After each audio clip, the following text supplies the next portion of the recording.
Vamos começar, pessoal? Vamos lá? Bem, vou botar o óculos, né?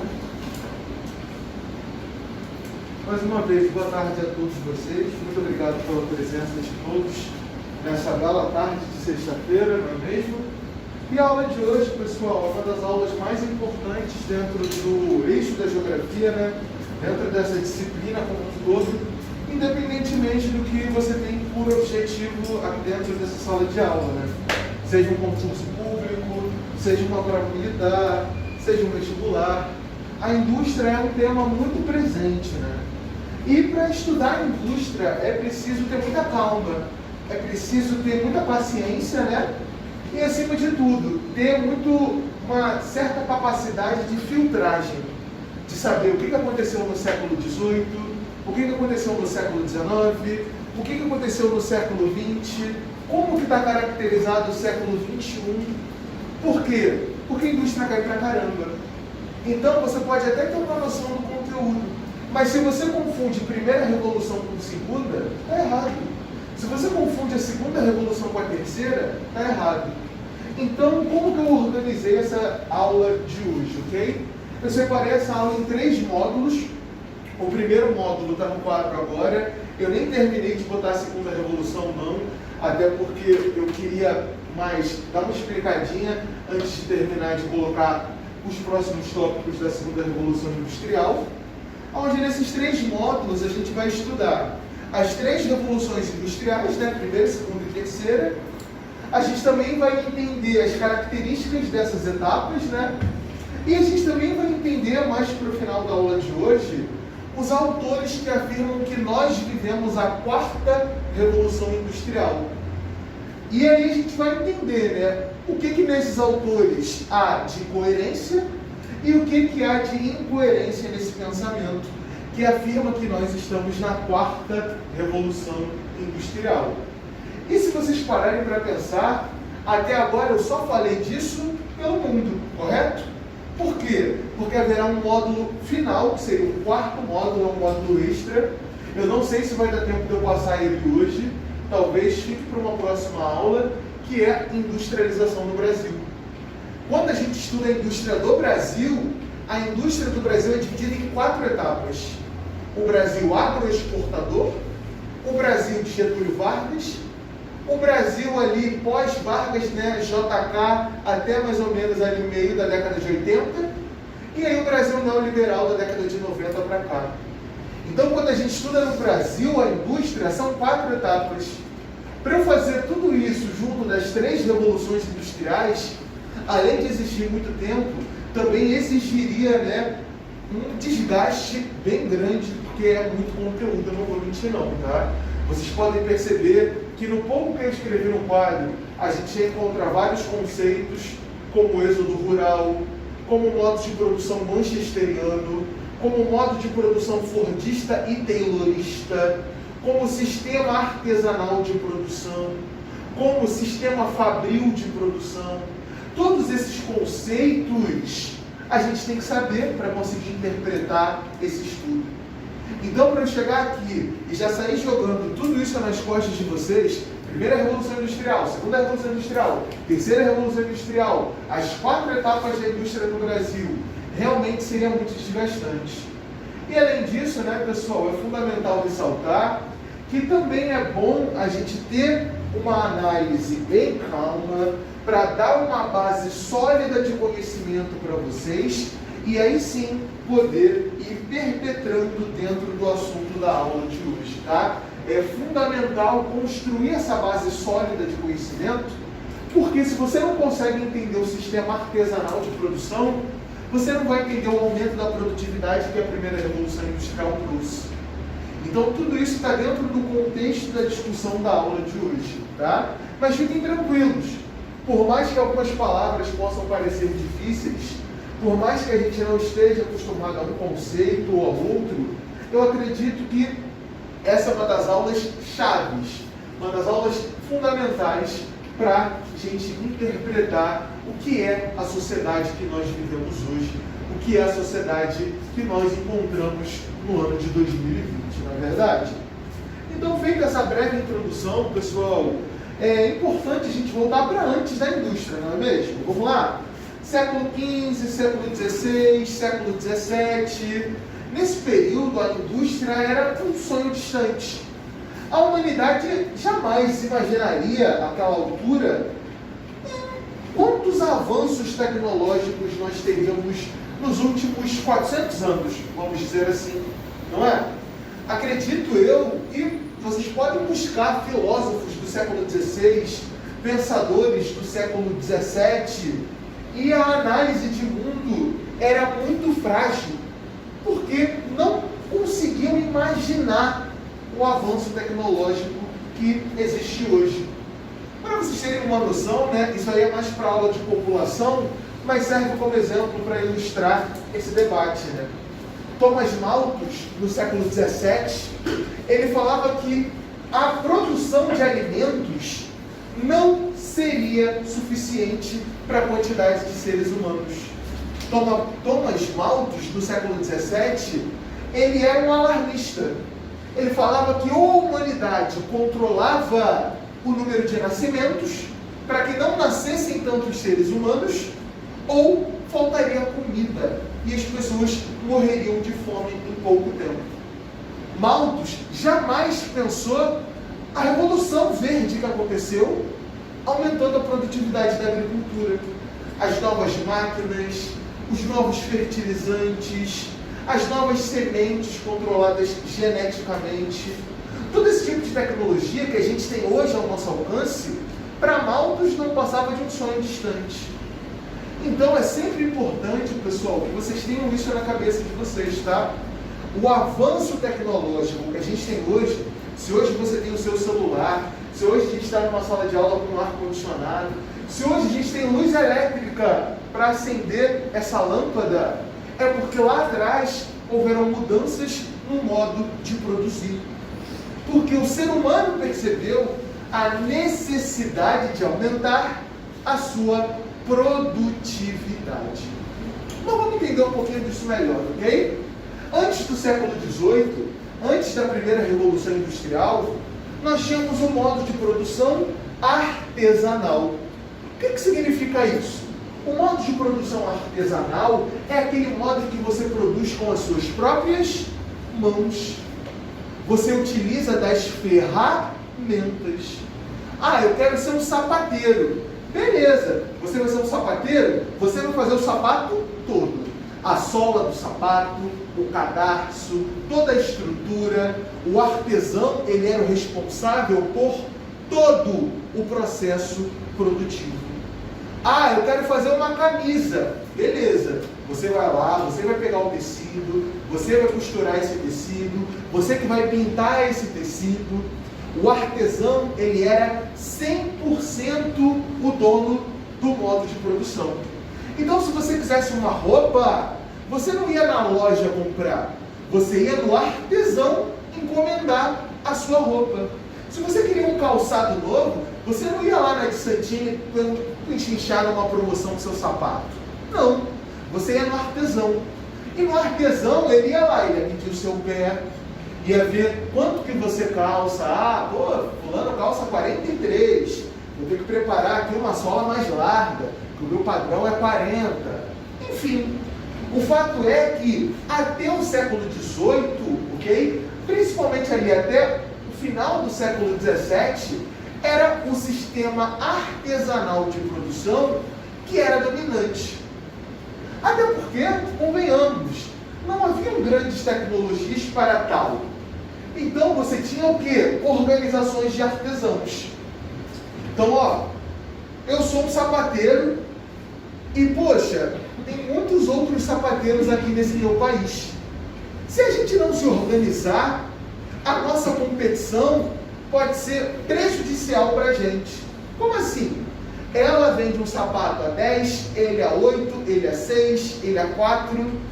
Por que a gente não se organiza e todos nós estabelecemos um valor base para os nossos serviços? É aí que surgem as ideias das cooperativas artesanais, das organizações que os artesãos possuíam.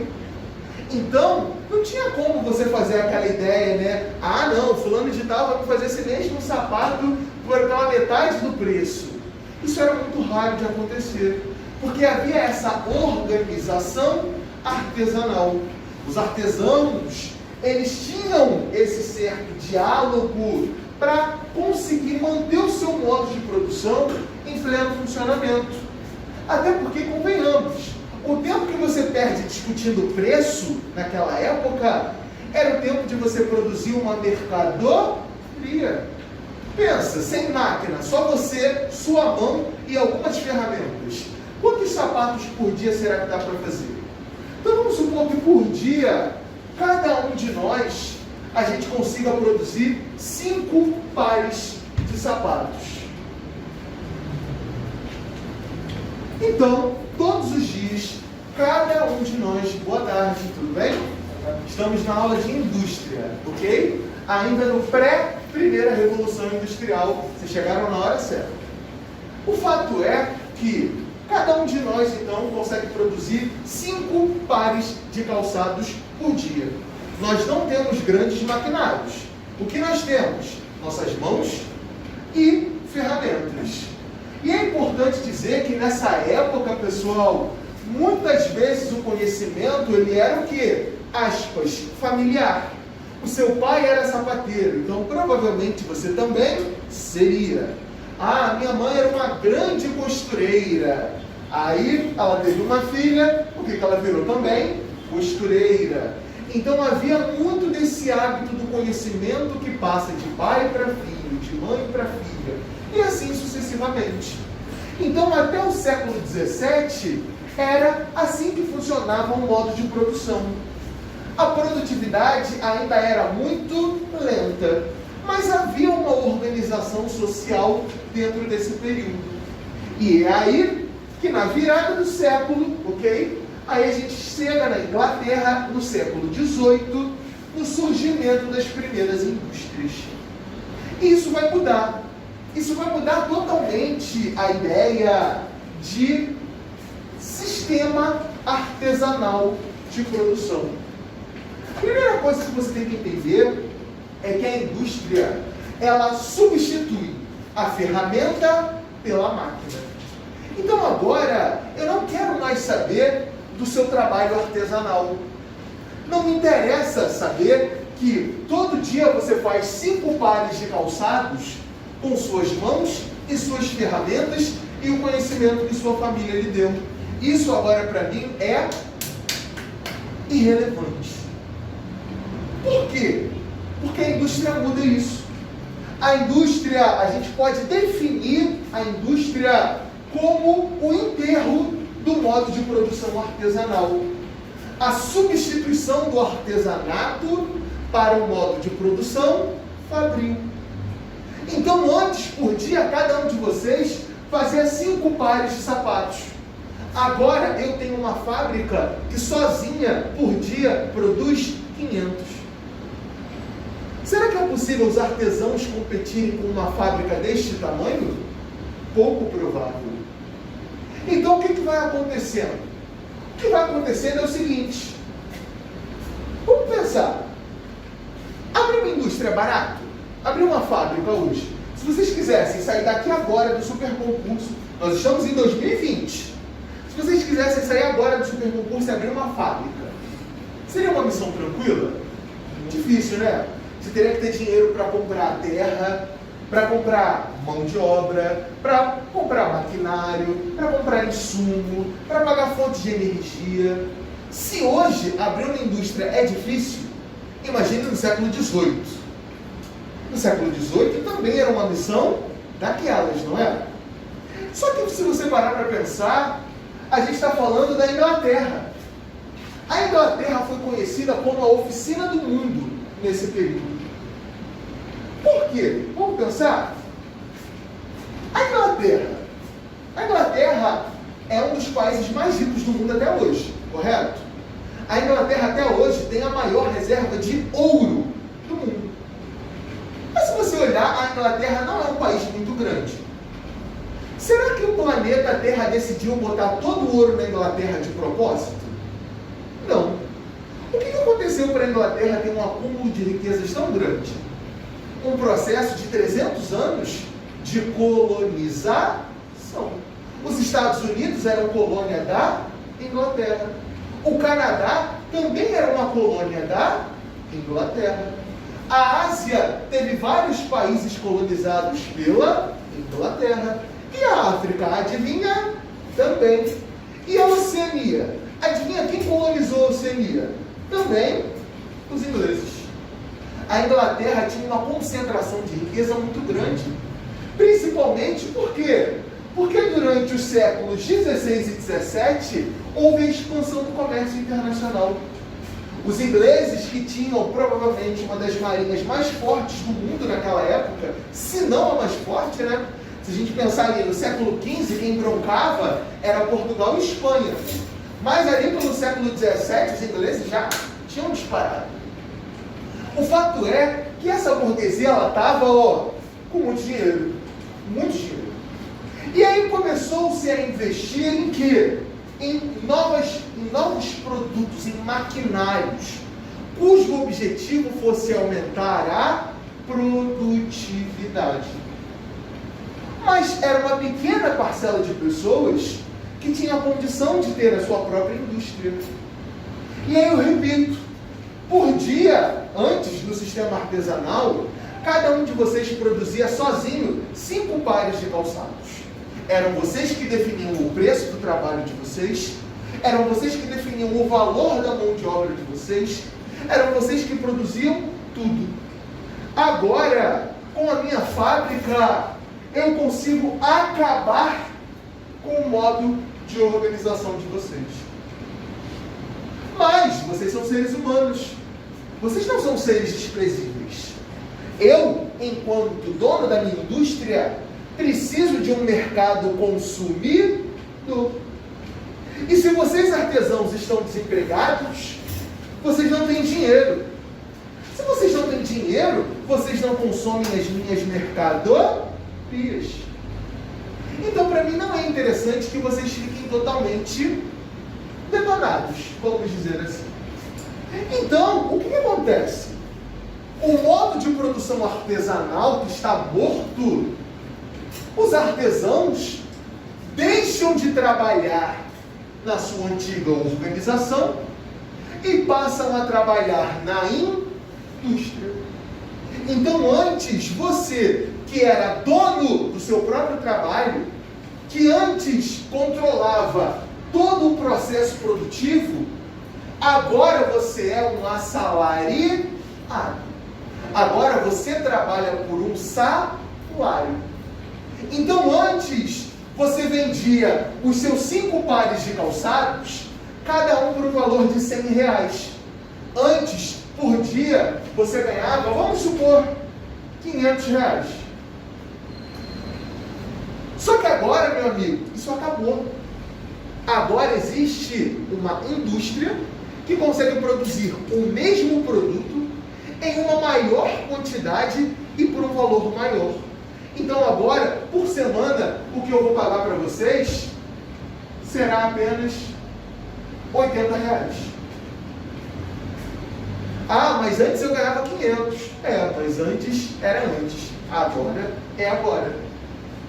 Ah, mas então quer dizer que eu vou produzir a mesma coisa que antes e vou ganhar muito menos? Sim, exato. Acredito que quando vocês, não sei se todos vocês já trabalharam, né? Já venderam uma força de trabalho para vocês. Mas isso é muito comum, né? Carregar, por exemplo, aqueles motoristas que carregam cargas valiosíssimas de 20, 30, 40 mil reais e ganham um pouco mais de 1 ou 2 salários.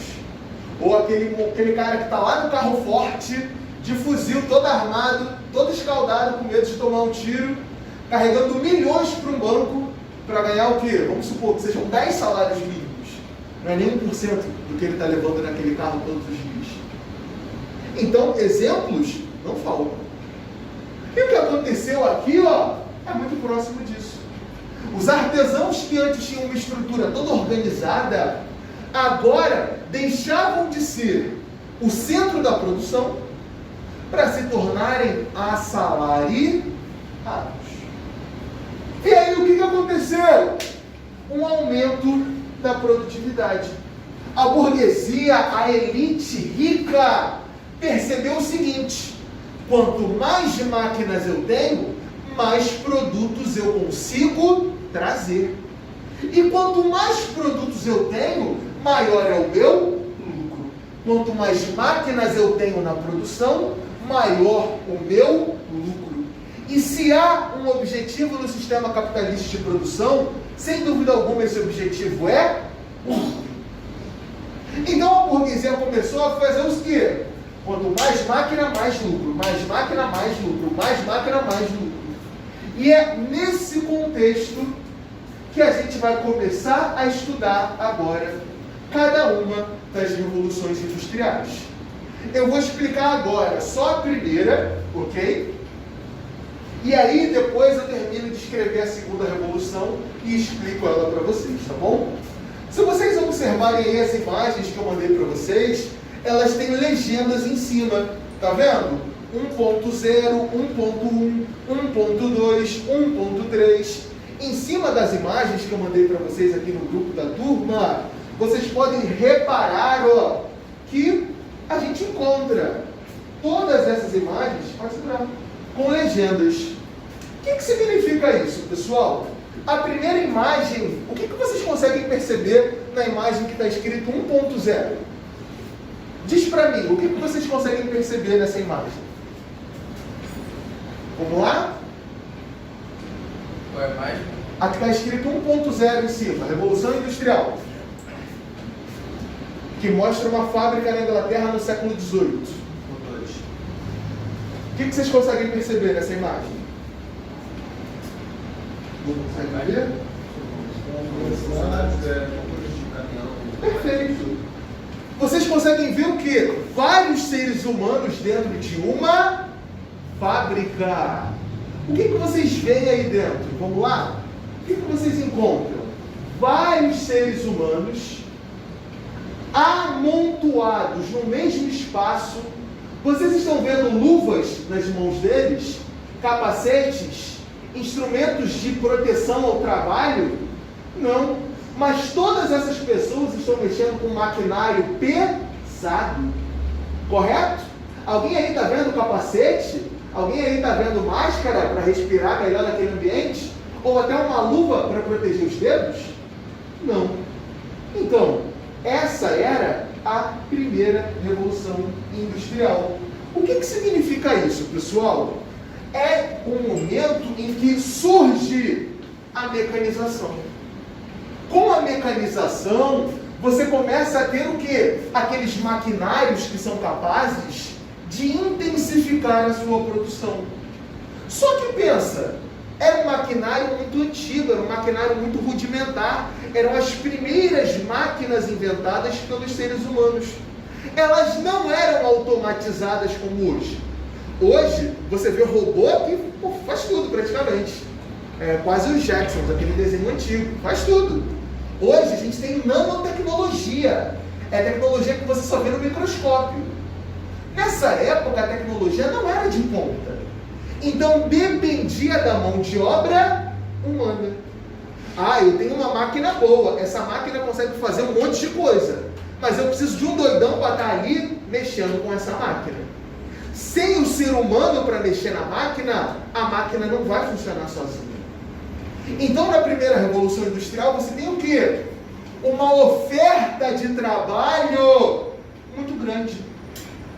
Olha, as fábricas estão contratando. Venha para uma das nossas fábricas, pois nós aceitamos qualquer mão de obra. Não precisa de mão de obra técnica, não precisa ter muito estudo não. Só vem aqui para a fábrica aceitando um salário baixo que o emprego vai ser seu. E isso, óbvio, que desencadeou mudanças sociais na Inglaterra. E uma coisa que eu acho interessante é que essas mudanças que aconteceram na Inglaterra no século XVIII também vão acontecer no Brasil, só que no século XX. Mas calma que a gente vai entendendo aos pouquinhos isso.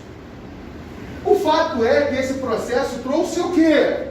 Trouxe literalmente o processo de êxodo rural. O que significa o êxodo rural mesmo, gente? Êxodo rural. Êxodo rural é a saída da população rural para a cidade. A indústria, pessoal, ela não acontece no campo. Por quê? Primeiro porque a indústria precisa de infraestrutura prévia. A indústria precisa de estrada. A indústria precisa ter um ponto de escoamento de produção. E o campo não oferece isso para a indústria. Ainda mais no século XVIII. Então a indústria, ela estava na cidade. Ao mesmo tempo, pensa comigo, a indústria trouxe novas máquinas, aumentou a produtividade, mas os empregos em outras áreas minguavam. O campo cada vez contratava menos pessoas, os artesãos cada vez tinham menos clientes. Então, para você sobreviver naquele momento, a ideia era você ir para a cidade. Processo de êxodo rural. A população da cidade aumentou e a população do campo diminuiu. Se você olhar, rapaziada, ao longo da história, a população do campo sempre foi maior que a da cidade. A indústria que vai dar o primeiro passo para isso mudar. A cidade sempre servia ao campo. Era o campo que era mais importante que a cidade. Hoje, para a gente, essa ideia é loucura. Hoje, na sociedade em que a gente vive, a cidade manda no campo. Mas no século XVIII, não. No século XVIII, o campo era muito mais importante do que a cidade. Porque era no campo que se produziam os alimentos. O fato é que a indústria vai começar a mudar isso. Olha, no campo você não vai conseguir emprego. Para ser artesão, tu vai passar fome. Melhor você vir para a cidade e trabalhar na indústria. O grande problema é que ao eliminar a organização do sistema artesanal e com o processo de êxodo rural, a disponibilidade de mão de obra, um monte de gente desesperada aceitando qualquer salário de fome para poder literalmente se manter. Então esse período ele é marcado por baixa remuneração e péssimas condições de trabalho. É o que a gente chama de modo de produção manchesteriano. Era um modo de produção em que crianças trabalhavam 10 horas por dia, 11 horas por dia, sem nenhum equipamento, sem nenhuma proteção. Era um sistema de produção em que mulheres grávidas trabalhavam. Então, não tinha lei, não tinha, que isso? Eu estou com 8 meses de gravidez, você quer que eu trabalhe nessa máquina? Sim. A ideia de lei de trabalho não existia. Então, você tinha o quê? Um modo muito precário de trabalho. Então, o que não faltam são acidentes. Se vocês olharem agora as imagens 1.1 e 1.1, tem duas imagens aí com 1.1 em cima, tá vendo? Duas delas, mostram crianças numa fábrica, descalças, com uma roupa que não protege nada, sem capacete. Essas crianças recebiam salários muito pequenos, elas recebiam em média metade que um adulto recebia para fazer a mesma jornada de trabalho. 10 horas por dia, 8 horas por dia, 9 horas por dia. Tinham vídeos que eu preferi nem trazer, que eram aberrações. Eram crianças trabalhando em caldeiras de piche quente. Piche quente. Uma das caldeiras tem a imagem, ela vira no rosto de uma criança. Mulheres com 7 meses de gestação, aquele barrigão, trabalhando com metal pesado. Então era uma situação, assim, muito precária. Porém, aumentou a lucratividade. Eu tenho um monte de gente miserável que faz qualquer coisa para ganhar uma merreca e me dar o máximo de dinheiro que eu conseguir extrair delas, é um sonho. Então, esse é o contexto da primeira revolução industrial. Além disso, a gente tem que destacar, tá, o papel do carvão mineral como fonte de energia. O carvão, pessoal, é um mineral, como muitos outros minerais existentes dentro do planeta Terra, e a queima do carvão libera bastante energia. Gente, a visão, ó, eu nem sou professor de química e nem de física e nunca esqueci isso. Energia é calor, é movimento. Então a queima do carvão gera muito calor, gera muita energia. Então nessa época a gente tinha aquelas locomotivas, aquelas Maria-Fumaças, aquele trem bem velhão, sabe? Em que as pessoas ficavam jogando carvão dentro dele com uma pá. Ou até mesmo outras máquinas que funcionavam basicamente pela queima do carvão. E isso mudou tudo. Mudou o setor têxtil. O que significa setor têxtil mesmo? Perfeito, de roupas. É o setor que produz roupas. Antes, você produzia 5 camisas como essa por dia. Agora você produz 100. Mudou a agricultura. Por quê? Porque fez o êxodo rural. Os transportes mudaram com o surgimento dos trens. Então, como vocês podem ver, a primeira revolução industrial, ela tem essas características marcantes. Alguém tem alguma dúvida até aqui ou está tranquilo? Está de boa? Então agora eu vou terminar de botar a segunda revolução industrial no quadro, ok? O iniciozinho da terceira, e aí eu paro para explicar o segundo módulo da aula de hoje. Fechou? Bem, pessoal, então agora que a gente entendeu um pouquinho da primeira revolução industrial, e a gente entendeu o fundamento base dentro dessa questão, né, de século XVIII, principalmente, a gente percebeu algumas mudanças dentro da sociedade daquela época, correto? O fim do modo de produção artesanal, que foi substituído pelo sistema fabril. Além disso, o uso de fontes de energia como carvão, o modo de produção manchesteriano. Mas é óbvio, gente, quando a gente fala de sistema capitalista de produção, vocês têm que entender alguma coisa. O capitalismo, ele sempre se adapta às suas condições. Então, a gente está falando de um sistema que ele não é imutável. E é óbvio que as principais características vão mudar na segunda revolução industrial, ok? Tudo isso aqui que eu falei com vocês de primeira revolução industrial, as imagens que vocês viram, tudo isso, gente, está dentro do contexto o quê? Dessa primeira revolução.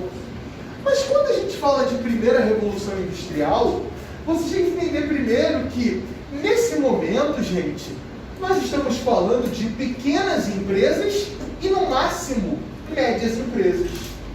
Então, a primeira revolução industrial, ela não é marcada pelas grandes empresas, pelas aquelas pessoas muito dominantes. A gente estava falando de médias e pequenas empresas, que ainda estavam dentro daquele estágio inicial do sistema capitalista de produção.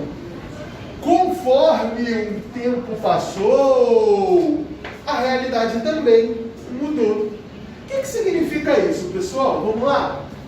O capitalismo, ele passou a se tornar cada vez menos competitivo e cada vez mais monopolista. O que significa isso? Aquele sistema de pequenas empresas competindo entre si para ver quem agrada mais o mercado e aos consumidores, isso ficou para trás. Isso ficou na primeira revolução industrial. Na segunda revolução industrial, o que nós temos? O surgimento dos monopólios. Ou seja, aquela empresa que sozinha controla o processo produtivo. Então, vamos tentar ilustrar isso um pouco melhor? O fato é que essa fase da livre concorrência, ela é superada. A ideia de várias pequenas empresas, não. As pequenas empresas que tinham que sobreviver, sobreviveram e se tornaram médias ou grandes empresas. E as que não conseguiram sobreviver, faleceram. O fato é que as grandes empresas começam a surgir dentro desse contexto. Além disso, pessoal, essa fase é marcada pela dependência de países não industrializados. Então, países que não tinham indústrias dependiam de países que tinham esse recurso. Era o caso do Brasil. O Brasil não tinha indústria nessa época. Então, o Brasil dependia de Estados Unidos, Inglaterra, França, Alemanha. Se quisesse um produto mais elaborado, se quisesse um produto industrializado. Nessa época, o Brasil era um país agroexportador. Ou seja, a gente vende o que a gente planta. E o que o Brasil plantava nessa época? Café, basicamente. Então, o Brasil, ele dentro desse contexto, era um país dependente. Era um país que não tinha sua própria indústria. Então, não tinha condição de negociar frente a frente aos grandes países da segunda revolução industrial, como Estados Unidos, França, Inglaterra, Alemanha. Então, essa dependência foi muito prejudicial, não só para o Brasil, para todos os outros países que dependiam dos países industrializados.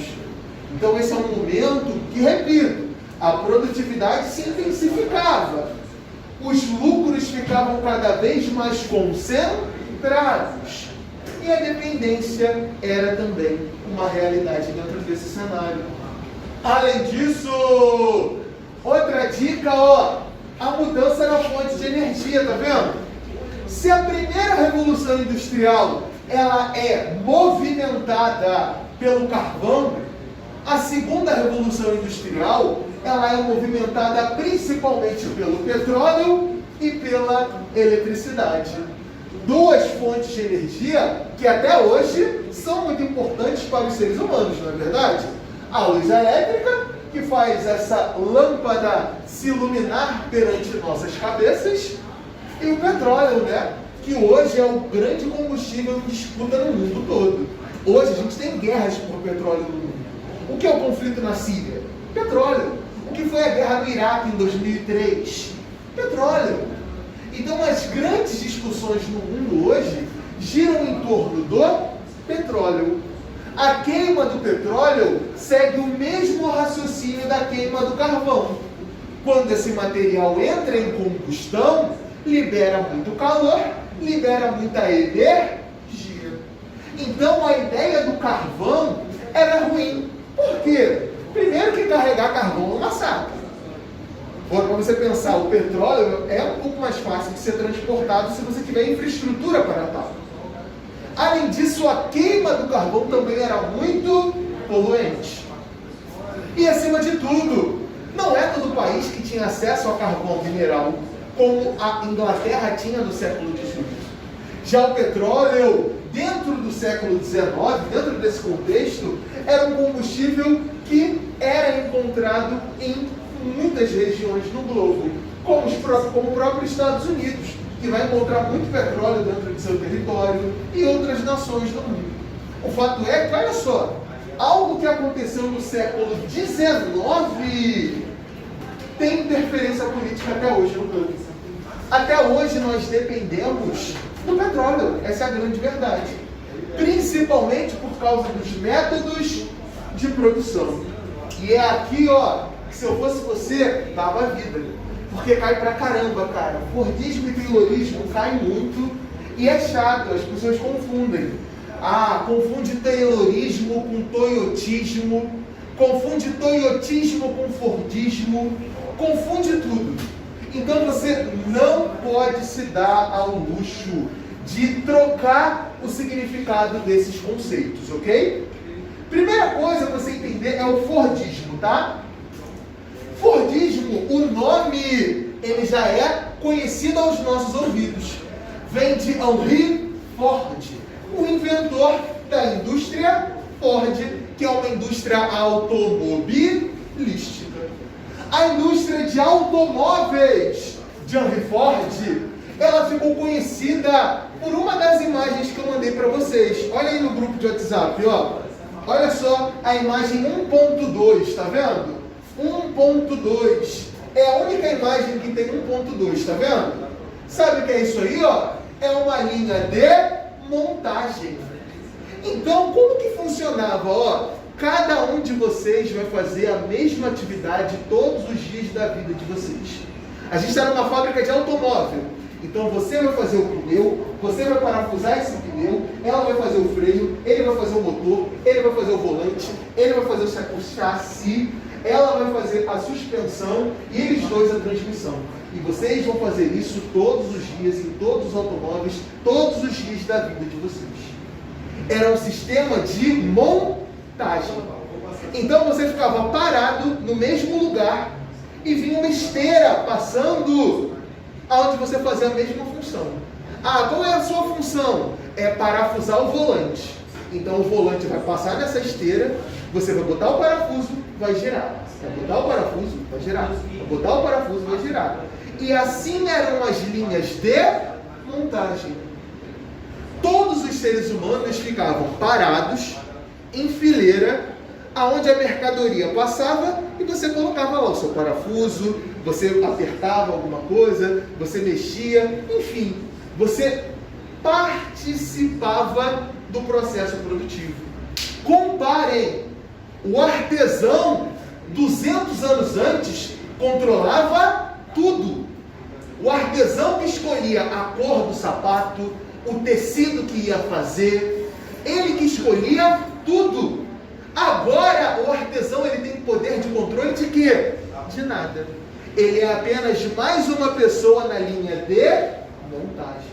Por isso que eu repito, a indústria destruiu o modo de produção artesanal. Agora o que você tem são assalariados nas linhas de montagem. Henry Ford, ele vai espalhar seus automóveis pelo mundo utilizando do modo de produção fordista. Não é à toa que até hoje a Ford é uma das grandes empresas de automóvel do mundo, correto? A Ford faliu e eu não estou sabendo? Não. A Ford ainda hoje, pensa, é uma empresa do início da segunda revolução industrial que ainda hoje se destaca e, é claro, tem o seu papel na história no modo de produção fordista. Mas por que ele criou o Fordismo? Porque ele queria aumentar a produtividade, produzir mais em menos tempo, aumentando o seu lucro. E é com essa ideia que surge, talvez, a parte mais difícil da aula de hoje, que é o Taylorismo. O Taylorismo, a maioria dos alunos confunde com toyotismo. Vocês não podem confundir conceitos, pessoal, por favor, tá? O Taylorismo, ele é uma série de ideias que visa o aumento da produtividade, controlando não só o tempo da máquina, mas também o tempo do ser humano. Ué, professor, não entendi. Como assim? Controlando o tempo da máquina e também do ser humano? Eu vou te dar uma ideia de uma reportagem que saiu no ano passado, mas que é um exemplo perfeito para explicar o que é Taylorismo. Uma fábrica na Ásia ganhou as manchetes do mundo por uma atitude muito polêmica. Uma atitude inspirada pelo Taylorismo. Todos os funcionários dessa fábrica são obrigados a trabalhar de fralda. Sabe aquela cagada remunerada que você dá para enrolar no emprego? Então, nessa fábrica não rola. A ideia é controlar cada segundo que aquele trabalhador passa na fábrica, para que ele passe cada segundo produzindo, aumentando a produtividade e aumentando o lucro. Então a ideia de você ir numa fábrica e obrigar todo mundo a usar fralda, não é só você ser zoadão, porque isso é muito zoado. É você controlar cada minuto que você está pagando o salário daquele funcionário. É uma das formas mais brutais de exploração que a gente encontra dentro do sistema capitalista de produção. Então a ideia do Taylorismo é você controlar o tempo de produção. Ah, pausa para o café, é 10 minutos? Então é 10 minutos, eu não quero um segundo a mais. Você vai parar para fumar um cigarro do lado de fora da fábrica? Você tem 1 minuto. Se você passar desse 1 minuto, você vai ser descontado. A ideia do Taylorismo é o controle mesmo do tempo da máquina e do tempo do ser humano. Porque quando você consegue esse controle, a sua produtividade tende a aumentar. Pode parecer zoado? E é, mas é real. E isso acontece, não é só aqui atrás não. Ainda hoje a gente encontra muitas práticas como essa, que visam justamente o controle do tempo, não só da máquina, mas também dos seres humanos. E é por isso que eu sugeri para vocês um filme de Chaplin. É um filme de 1936. Eu geralmente até passo esse filme nas minhas aulas, quando eu tenho acesso aos slides, né? Porque é um filme curto. E se você assistir os primeiros 10 minutos, você já entendeu tudo, nem precisa ver o resto. Que são os tempos modernos com Chaplin. Ele vai satirizar as linhas de montagem fordistas e o controle do tempo dos tayloristas. Então vai ter uma cena, por exemplo, em que ele está lá na fábrica. Aí ele só está enrolando para não trabalhar. Ele vai no banheiro e fica lá no banheiro assim, tipo, marcando um 10. Aí a parede do banheiro vira um rosto e manda ele voltar para o trabalho. Então é uma crítica ao taylorismo, a ideia do controle do tempo do ser humano. Aquela pessoa que estava no banheiro, beleza, marcando seu 10 lá no banheiro, mas até a parede se transforma para dar uma bronca no trabalhador que está enrolando. Além disso, as cenas dele na linha de montagem são clássicas. Você pode jogar no YouTube, Charlie Chaplin linha de montagem. É um vídeo de 3 minutos que vai satirizar justamente isso. É ele lá na linha de montagem, passando várias peças e ele desesperado, sem conseguir parafusar todas. E aí tem que parar a produção toda. E aí o chefe dele vem brigar com ele. Então ele vai satirizando a forma com que os trabalhadores tinham dentro do modo de produção fordista e taylorista. Então, eu recomendo que você assista pelo menos 5 minutinhos. Nem vai custar muito tempo do seu dia não. Porque, pessoal, por mais que eu esteja falando para vocês, eu não sei se vocês conseguem ter a abstração, enxergar a realidade que eu estou falando dentro do estudo e da análise das palavras que estão no quadro. Então, a ideia de você ter o filme é que você vai poder ver. Você vai ver o fordismo. Você vai ver a linha de montagem do automóvel, as peças passando, o controle de tempo. Então, por isso que eu recomendo para vocês aqui a ideia, ver o filmezinho Tempos Modernos, 1936 com Charlie Chaplin, tá? Tem completo no YouTube, então você não vai ter trabalho para achar. E fica aqui então a minha dica para vocês, perder pelo menos 10 minutinhos, nem precisa ver tudo não, acho que já vai fazer uma grande diferença, tá?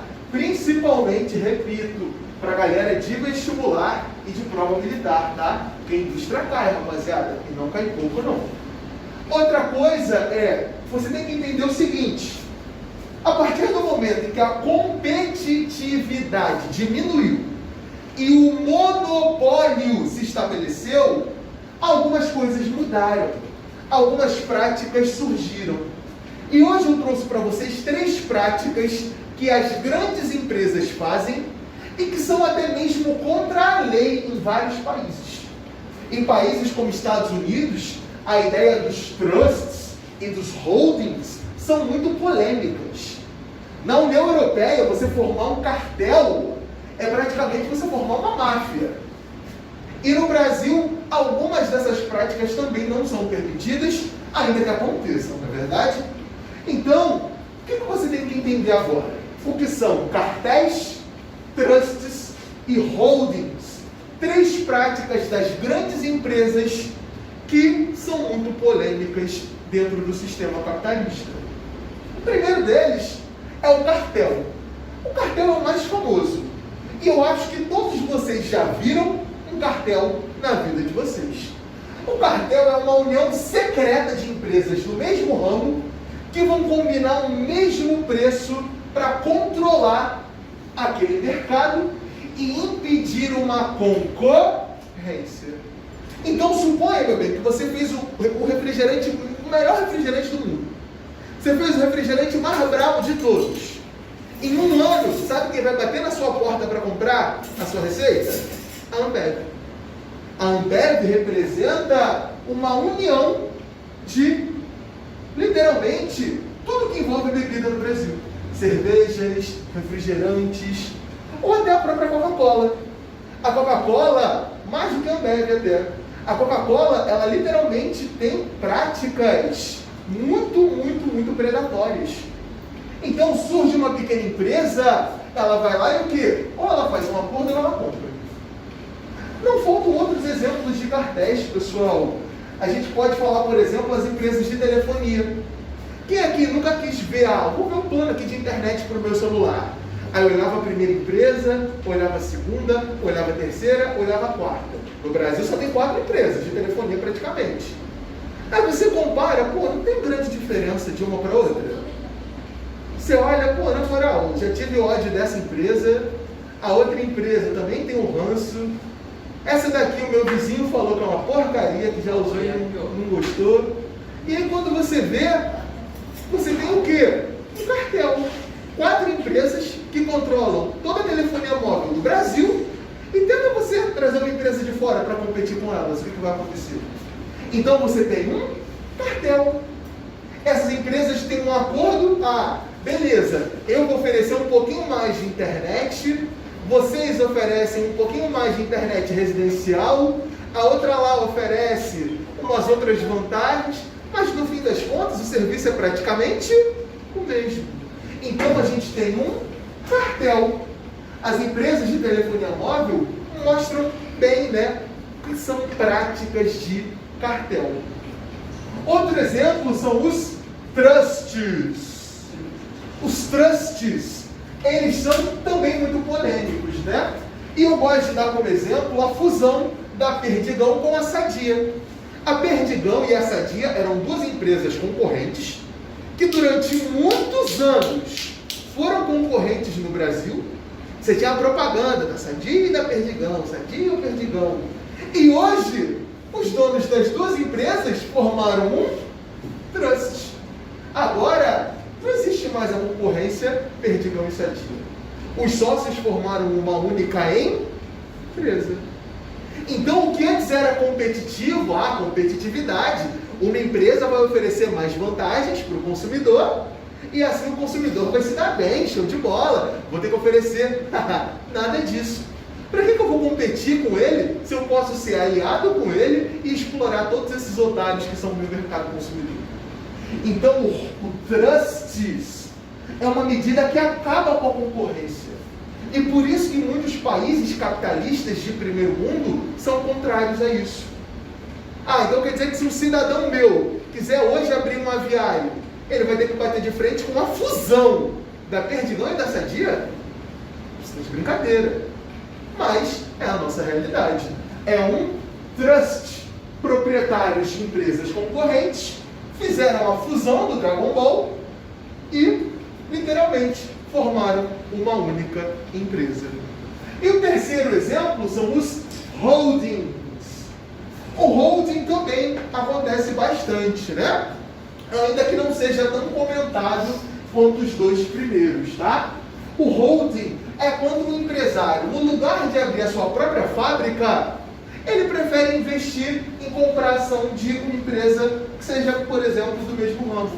Então, sei lá, eu quero abrir agora uma fábrica de automóvel brasileira, a BR Carros. Então, pela primeira vez, o Brasil vai ter sua fábrica de automóveis.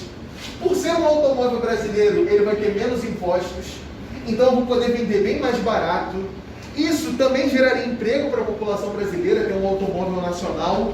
Lindo, não é? Mas sabe de uma coisa? Para que eu vou ter todo esse trabalho de abrir uma fábrica, fazer a documentação toda, comprar máquina, comprar mão de obra, se eu posso ir lá na Ford e comprar literalmente ações da Ford? Para que eu vou gerar esse monte de emprego, ter um monte de trabalho, procurar terreno, procurar máquina, procurar mão de obra, se eu posso ir lá na Volkswagen e comprar 5% de ações da Volkswagen? Para que eu vou abrir, por exemplo, o meu próprio restaurante se eu posso comprar uma franquia do Subway, do Burger King? Então, você diminui a competitividade. E isso, para a lógica do sistema capitalista, é péssimo. Então, são 3 práticas que as grandes empresas fazem para evitar um aumento muito grande de competição e assim poder manter o seu monopólio. O que é o monopólio? É quando poucas pessoas controlam a maior parte da riqueza. Então, essas 3 práticas são muito marcantes dentro do contexto da segunda revolução industrial. Cartéis, trusts e holdings. Ok? E agora, pessoal, entrando aqui na terceira revolução industrial, é a mais rapidinha, tá? Eu vou botar poucos tópicos no quadro, eu prometo que o braço de ninguém vai cair, de verdade. E agora, a gente só tem que entender uma coisa. Como as novas tecnologias mudaram tudo isso? Porque as tecnologias mudaram muito, principalmente de 1970 para cá, com o surgimento da internet, dos computadores. Então, como que isso mudou? Essa é a ideia dos estudos da terceira revolução industrial. Mas alguém tem alguma dúvida até aqui? Todo mundo entendeu de boa o que é Fordismo e suas linhas de montagem, Taylorismo e o seu controle do tempo de produção. Todo mundo está tranquilo em relação a esses conteúdos, pessoal? Porque são conceitos. Conceitos precisam ser absorvidos, não apenas lidos. Ok? É o conceito que dá a base à ciência. Um dia eu desejo que todos vocês possam fazer a faculdade que vocês quiserem. História, português, geografia. A maioria das ciências tem as suas teorias. Teoria da geografia, teoria da história, teoria da matemática. Essas ciências são formadas por conceitos. Então é importante que vocês estejam acostumados a estudar os conceitos próprios de uma ciência. Nesse caso, os conceitos da geografia. Mas se ninguém tem nenhuma dúvida, eu vou botar então os últimos tópicos aqui de terceira revolução industrial. Ok? Prometo que é pouca coisa. Faz parte, né? Pelo menos a gente pode dizer que virou um quadro bem bonito sendo escrito hoje. Né? Sempre gosto de brincar com o Daniel, né? Daniel estudou comigo, que é professor de história, a gente estudou junto no ensino médio, né? Eu sempre brinco que eu ganho dele 2 coisas. Primeiro é a letra de escrever no quadro. E segundo é que numa aula de história ele fala, sei lá, só de Vargas. Hoje, em uma aula de história, a gente falou 400 anos de história da humanidade. Então, sempre gosto de fazer essa brincadeira com meu amigo, né? Comparando a geografia com a história enquanto ciência. Mas brincadeiras à parte, entrando agora no conteúdo de terceira revolução, as imagens que eu mandei para vocês, elas me ajudam muito na hora de explicar o que é a terceira revolução industrial, não é?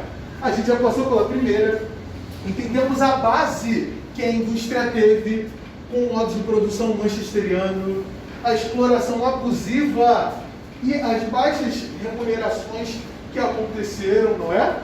A segunda revolução industrial, onde isso muda, nós temos o surgimento dos sindicatos que vão brigar por melhores condições de trabalho, a organização da classe trabalhadora tentando diminuir um pouco de suas explorações e, ao mesmo tempo, o capitalismo se tornando cada vez mais monopolista.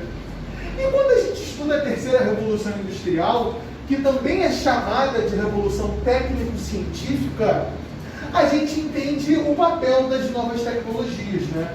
As indústrias que desenvolvem tecnologia de ponta, elas vão ser marcantes, principalmente a partir da década de 50. Porque é na década de 50 que a eletrônica vai dominar e, é claro, sem eletrônica, a internet, que vai surgir alguns anos depois, seria inimaginável. O fato é que os países em que essa revolução se desenvolve são países, né, que a gente já conhece. Estados Unidos, Alemanha e o Japão, que também vai investir muito em tecnologia de ponta. Hoje o Japão se destaca em temas como robótica, nanotecnologia, a internet é uma das melhores do mundo, sem dúvida alguma. O fato é que o Japão também foi um país que investiu muito no momento certo e também na hora certa, não é verdade? Além disso, o tipo de indústria, a indústria da informática, não é? Esses celulares que os senhores têm, possuem, o ar-condicionado que agora muda a temperatura ambiente do local em que estamos inseridos, a própria biotecnologia, não é verdade? Hoje, a gente, cara, pensa a realidade que a gente tem hoje. É possível tirar o órgão de um ser humano e colocar em outro, se for compatível. Isso há 100 anos atrás, há 200 anos atrás, era algo, inimaginável. A ideia de você ter um transplante de coração. Se você chegasse a 150 anos no passado e falasse, não, daqui a um século, no máximo, o ser humano já vai poder fazer transfusão de sangue. Se você se acidentar e perder muito sangue, é possível você ir em um lugar que tem um banco de sangue e, dependendo do seu tipo sanguíneo, essas pessoas podem literalmente substituir o sangue que você perdeu. Isso há 140 anos atrás seria chamado de bruxo, seria queimado vivo. Hoje muitas pessoas nem doam sangue, mesmo podendo fazer essa realidade. O fato é que a biotecnologia ela muda muito graças à terceira revolução. Hoje a gente tem cientistas que tentam criar órgãos artificiais, um pulmão artificial para aquela pessoa cujo pulmão já não funciona mais e não é possível conseguir um doador, ou um fígado que parte dele tenha uma construção que venha de fora para ajudar na regeneração desse órgão. Então, o avanço que a humanidade encontra dentro desses setores é algo, de fato, espantoso. Se a gente pensar no breve período que a gente tem, de 1950 para cá, quando surge a eletrônica, não são nem 100 anos. E a microeletrônica, né, isso daí nem preciso dizer. Hoje, saiu agora, mês passado, ou esse mês mesmo, né?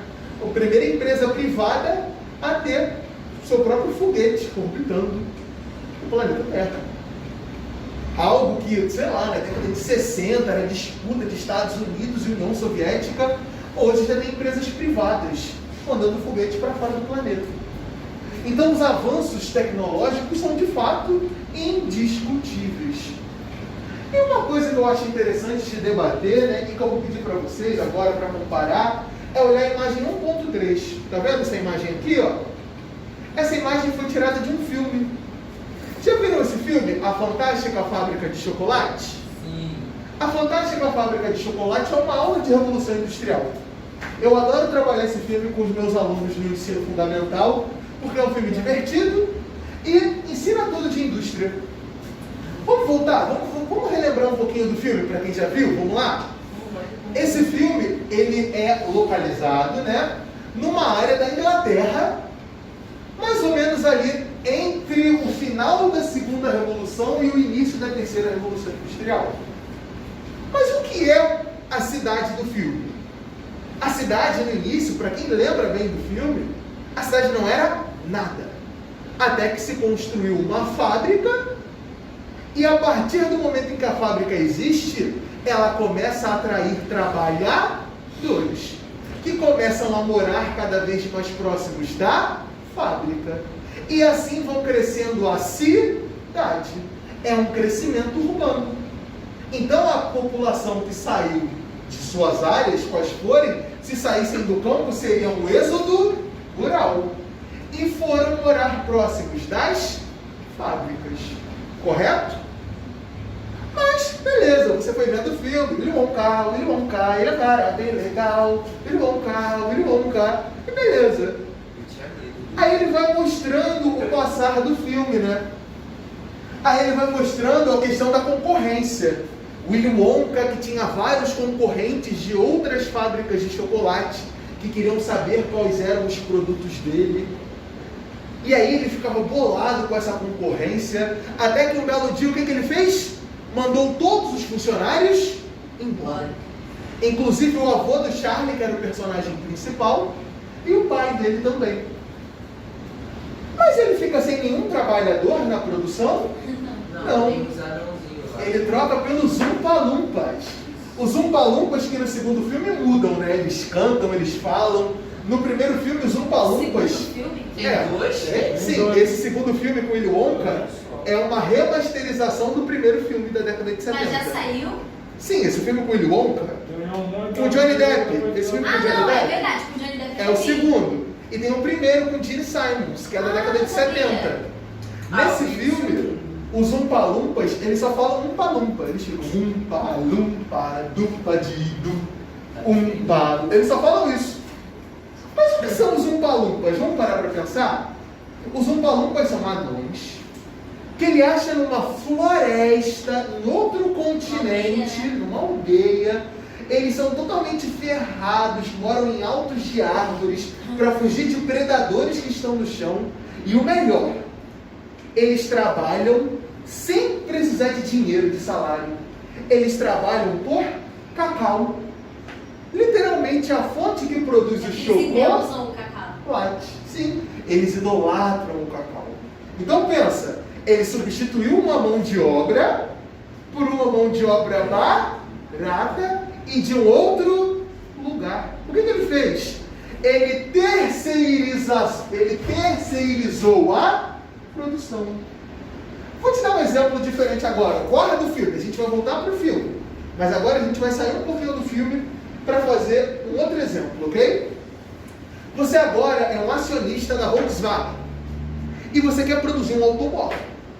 Mas você quer produzir esse automóvel pelo menor valor possível. Esse mesmo automóvel da Volkswagen, montada numa fábrica da Alemanha, com peças montadas pela Volkswagen. O engenheiro que trabalha na Volkswagen da Alemanha, ele vai ganhar por mês $10.000. Então, todo mês vai cair $10.000 na mão desse engenheiro. Esse mesmo engenheiro, da mesma Volkswagen, montando o mesmo carro, com as mesmas peças, só que num país distante, num país com bastante árvore e Umpa-Lumpas que aceitam a mão de obra barata, o Brasil. O mesmo engenheiro brasileiro, fazendo o mesmo carro, para a mesma Volkswagen, com a mesma fábrica, com o mesmo, tudo igual, só que é no Brasil. O mesmo funcionário ele recebe $3.000. É o que o Willy Wonka percebeu.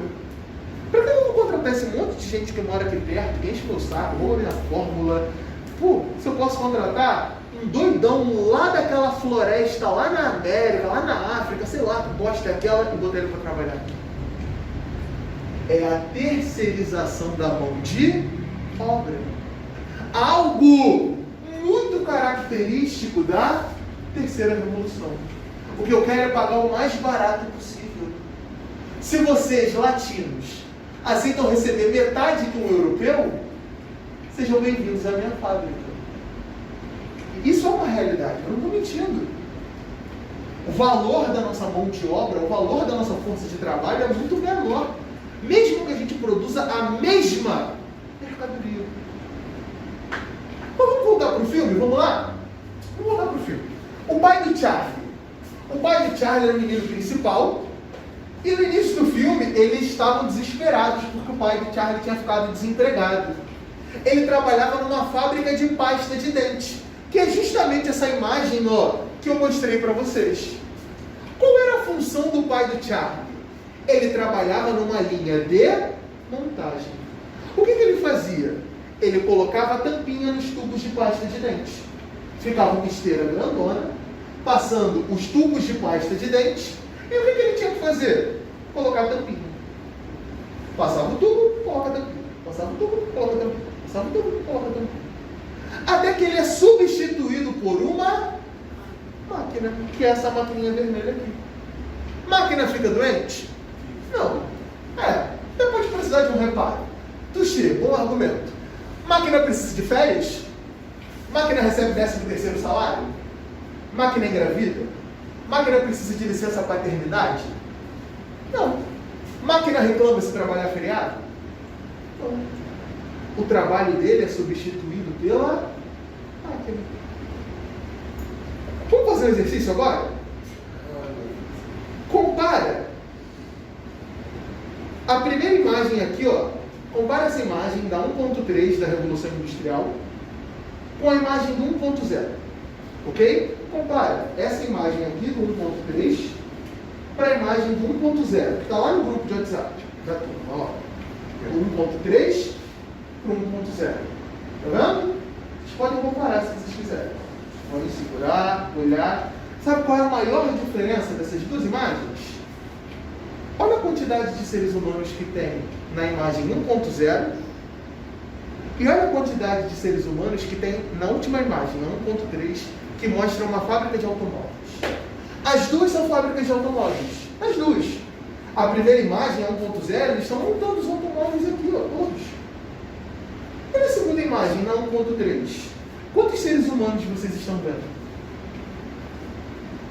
Hoje, nós vivemos um período de substituição da mão de obra humana pela mão de obra tecnológica, em aspas. Vou fazer outro exemplo. Quando você vai ao banco, você vai lá no banco, pega a sua carteira, chora quando vê ela vazia, aí você pega o seu cartão e, bota na máquina. Você vai ver saldo, saca, faz transferência, faz tudo. Mas se você parar para pensar, 50 anos atrás, cada maquininha daquela em que você bota o seu cartão, digita a sua senha, era o trabalho de um ser humano. Antes da tecnologia existir, eram seres humanos que ficavam no banco, sentados. Oi, eu sou o caixa, o que o senhor quer fazer? Ah, o senhor quer fazer um saque? Quanto? Ah, o senhor quer fazer um depósito? Quanto? Ah, o senhor quer fazer uma transferência? Para quem? De qual valor? Hoje, essas vagas de emprego de seres humanos estão sendo substituídas por tecnologia. Outro exemplo, o cobrador de ônibus, né? O famoso trocador. Cada vez mais essa profissão vem diminuindo. Em alguns lugares ela já não existe. Eu já fui para Goiás, né? Eu não sei se vocês sabem, mas em Goiás eles, por exemplo, não aceitam dinheiro no ônibus. É só um ticket. É uma máquina, você bota o ticket e entra. Então, o que a gente vê? A substituição da mão de obra humana pela mão de obra mecanizada. Por isso que eu falo que esse filme é uma pequena aula de indústria. Ele mostra a transição da segunda revolução industrial, quando mostra o pai de Charlie sendo demitido da fábrica de tampinhas. Ele mostra a competitividade do capitalismo industrial, quando mostra as indústrias brigando pelas receitas de chocolates. Mostra a terceirização da mão de obra, buscando trabalhadores mais baratos, quando mostra o Umpa-Lumpa. O Umpa-Lumpa, rapaziada, é a sátira do americano, da América Latina, da África. É o cara baixinho que vive numa selva e que literalmente faz qualquer coisa por um trocado. Faz o trabalho que for. É cobaia, se precisar. Se você vê os Umpa-Lumpas, eles fazem tudo. É cobaia. Um fica todo cabeludo, o outro fica todo obeso, o outro fica todo fino, o outro fica esmagado, outro é partido no meio. Os Umpa-Lumpas aceitam aquela vida de massacre como se fosse... veio um homem branco dos Estados Unidos trazer emprego pra gente, ele é um mágico. Então o filme, ele traz todas essas críticas. E eu acho muito interessante quando a gente traz isso para o nosso contexto. Para encerrar a aula de hoje, ok? Para encerrar a aula de hoje, eu liberar vocês. Vamos lá? Fonte de energia solar, é óbvio, petróleo, hidrelétrica e principalmente energia nuclear, tá? A energia nuclear, eu vou tirar uma aula só para falar de fontes de energia. Explicar como que você quebra o urânio. Do urânio você tira a energia para fazer energia nuclear. Falar das indústrias nucleares no Brasil, que tem Angra 1, Angra 2, e a construção de Angra 3, que está sendo discutida hoje, tá?